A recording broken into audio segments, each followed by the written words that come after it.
Bonjour et bienvenue. Hello and welcome. In the previous lecture, we have discussed about the liaison in French. We have gone through the conditions in which the liaison is applicable along with some examples. And while talking about the examples, we found that in the last example, the liaison was not applicable even if the conditions of the liaison were satisfied.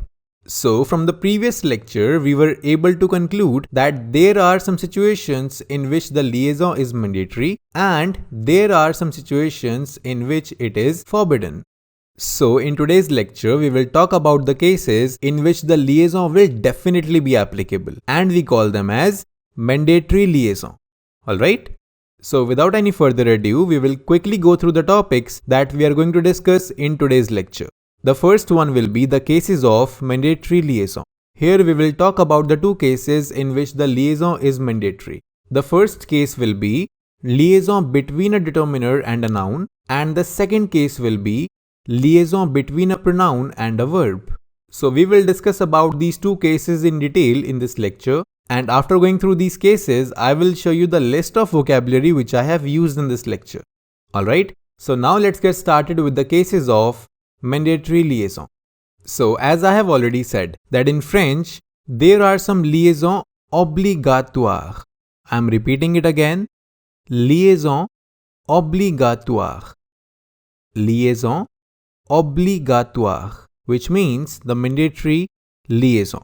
So in simple words, we can say that in French, there are some cases in which the liaison will definitely be applicable, and if you will not apply the liaison in these cases, it would be seen as a pronunciation mistake. Now let's understand the very first case of mandatory liaison, that is, the liaison between a determiner and a noun. Now before we talk about this particular case, it's better to quickly understand what is a determiner and what is a noun. First of all, let's talk about what is a noun. A noun is a word that names something, such as a person, place, thing, or idea. So this is the simplest definition of a noun, which states that a noun is a naming word. It can be the name of a person, place, thing, or idea. For example, Albert Einstein, Paris, etc. So as we all know that Albert Einstein is the name of a person, Paris is the name of a beautiful city, so we consider them as nouns, right? I hope there is no confusion here. So here we are done understanding a noun. Now we will understand what is a determiner. A determiner is a word placed in front of a noun to specify quantity or to clarify what the noun actually refers to. So a determiner is a word that is placed in front of a noun and it is placed to specify a quantity. For example, we have one dog. So here this word one is a determiner because it is specifying the quantity, one dog. Now check out one more example, many dogs. Here the word many is a determiner as it is again specifying the quantity of the dogs, right? And along with this, a determiner can also be used to clarify what the noun actually refers to. For example, my dog. So here this word my is a determiner as it is clarifying that the dog refers to me. Now check out one more example. So here this word his is again a determiner as it is clarifying that the dog refers to him, right? All determiners can be classified as one of the following. So the determiners can be classified as an article, a and the, a demonstrative, this, that, these, those, a possessive, that is my, your, his, her, its, our, their, and finally a quantifier, many, much, more, most, some. So that's all about a determiner. I really hope it is clear to you. Now we are done understanding a noun and a determiner. Now let's get back to our first case of mandatory liaison, that is liaison between a determiner and a noun. So whenever we have a determiner in French ending with a silent consonant, I am repeating once again, ending with a silent consonant and following a noun beginning with a vowel. So in this case, the liaison will be mandatory. And now let's understand this case with the help of some examples. So here we have our very first example on the screen. Now in this example, we have two different French words. The first word that you can see here is pronounced as uh. Pay attention, I'm repeating it again. So if you have observed the pronunciation of this word, I am not pronouncing the last alphabet of this word. It is just giving us a nasal sound. So from the pronunciation of this word, we can say that this word is ending with a silent consonant, right?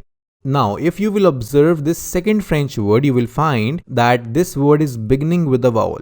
Now, as we have discussed in the previous lecture that to make the liaison, we must have a word that ends with a silent consonant. So here this condition is satisfied. And the second condition to make the liaison is that the word ending with a silent consonant should be placed before a word beginning with a vowel. So here this second condition is also satisfied. Now here we can say that as the conditions of the liaison are satisfied, so the liaison will be applicable here.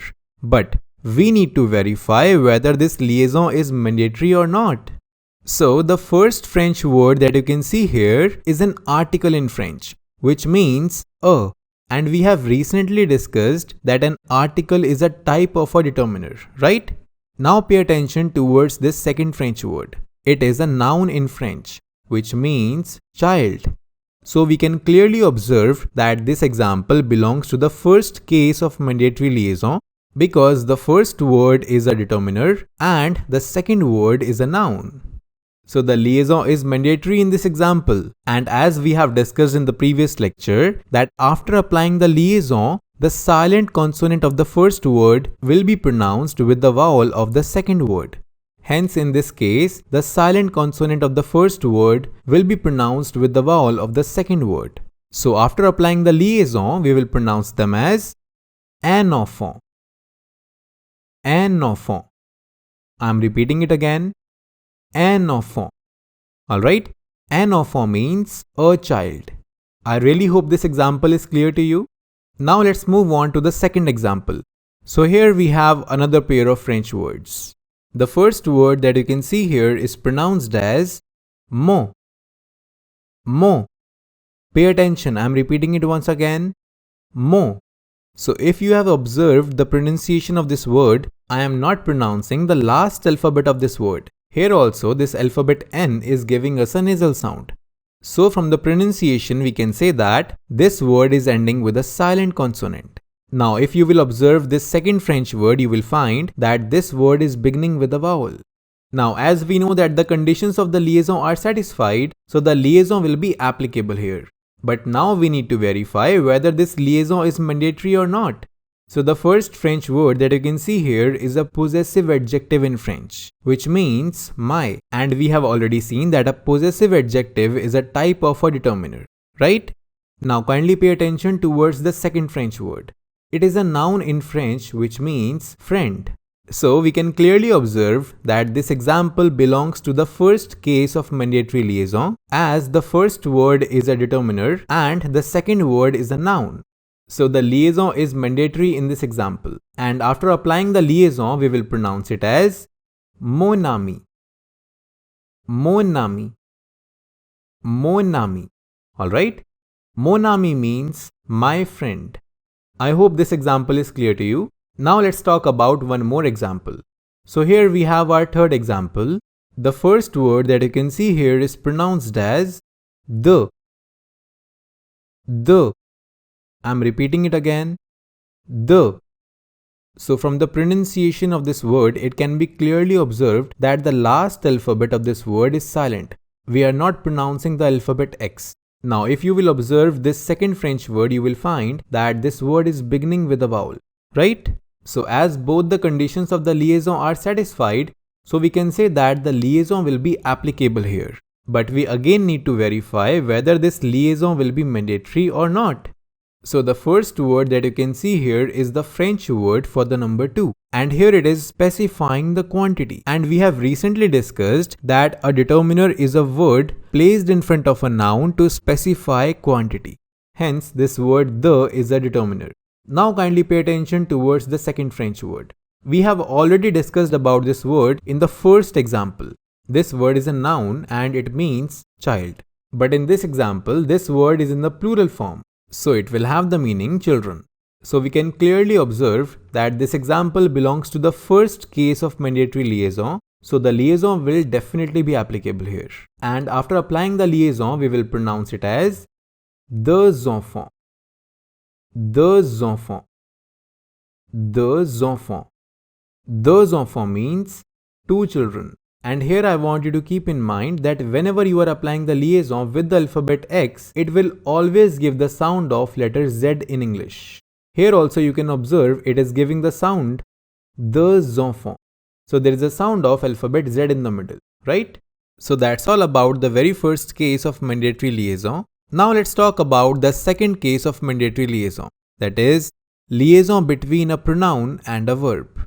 Now before we talk about this particular case, we will quickly understand what is a pronoun and what is a verb. So initially let's start with a pronoun.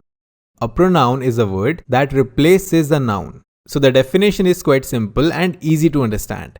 A pronoun is a word that is used to replace a noun. For example, Tom met Jerry in Paris. He first saw him near the Eiffel Tower. So in this example, we have Tom and Jerry.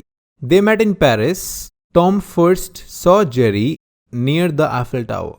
So here the pronoun he replaces Tom and the pronoun him replaces Jerry. So the pronouns he and him replaced Tom and Jerry. Hence, we don't have to repeat the noun again and again. We can simply replace a noun with a pronoun. So here we are done understanding a pronoun. Now we will understand what is a verb. A verb is a word that indicates action or a state of being or condition. A verb is a part of a sentence that tells us what the subject performs. It describes a physical action, a mental action, and state of being. So a verb is a word that indicates action. In other words, we can say that verbs are the action words in a sentence that describe what the subject is doing. Let's take some examples to understand this definition in a better way.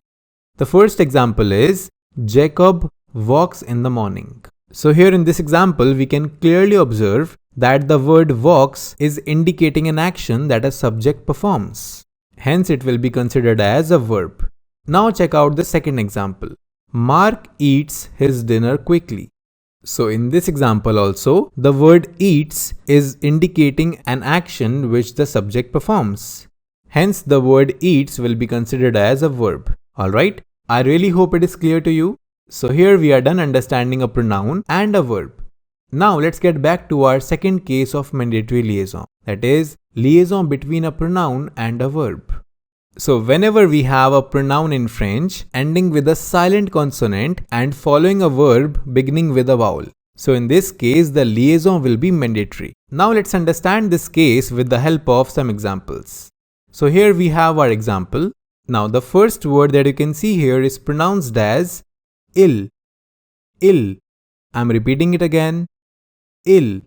So from the pronunciation, we can clearly observe that the last alphabet of this word is silent. Hence, we can say that this word is ending with a silent consonant, right? Now kindly pay attention towards this second French word. This word is beginning with a vowel, right?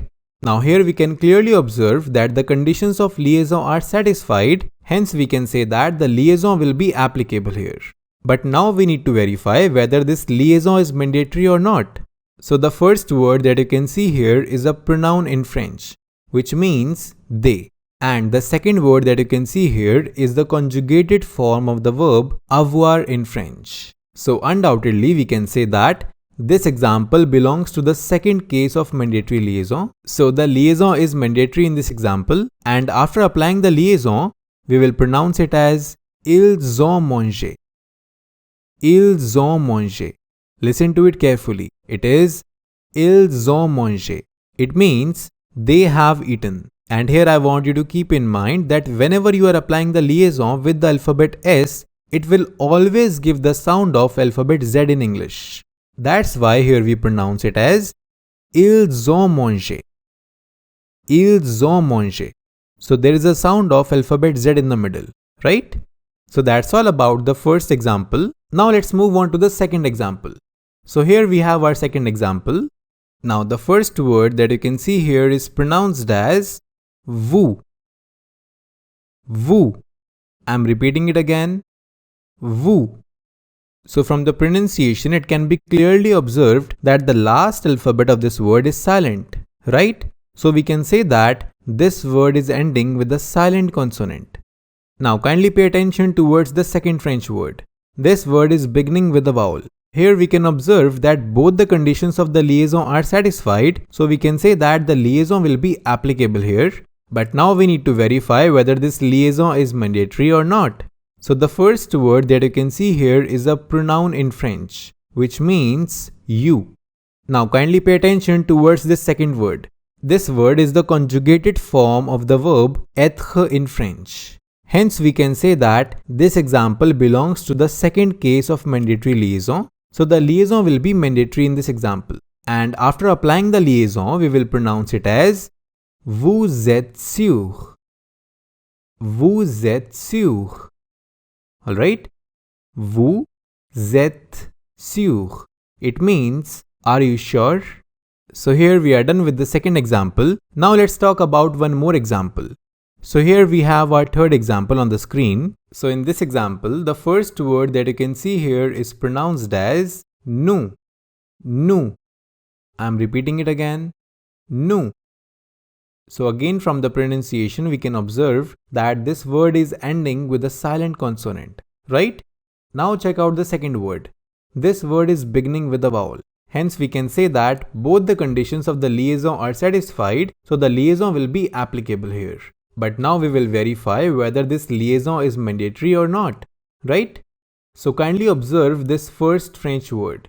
This word is a pronoun in French, which means we. Now kindly observe the second word. This word is the conjugated form of the French verb avoir. So undoubtedly we can say that the third example also belongs to the second case of mandatory liaison. Hence the liaison will be mandatory here, and after applying the liaison we will pronounce it as nous avons mangé. Nous avons mangé. Nous avons mangé. Alright? Nous avons mangé means we have eaten. Alright? I really hope it is clear to you. So that's all about the second case of mandatory liaison. Now before ending this lecture, I will show you the list of vocabulary that I have used in this lecture. And I would recommend you to pause the video for a while and note down this list in your vocabulary notebook.